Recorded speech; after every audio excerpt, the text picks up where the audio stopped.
Use shortcut keys to speed up your workflow.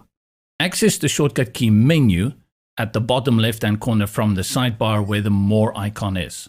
Select and choose Shortcuts. This will open the display where you can view all the various shortcuts that are available. Most shortcuts are a modifier, and on Windows that will be Control plus a letter, and on Mac Command plus a letter. The ones that you're going to use a lot are Save, Control Command S, and Undo, Control Command Z. Go through the list and familiarize yourself with those shortcut keys you are going to use quite often. There's also another shortcut key that's very important, and that is to open this dialog box. When on the page, hit Control ?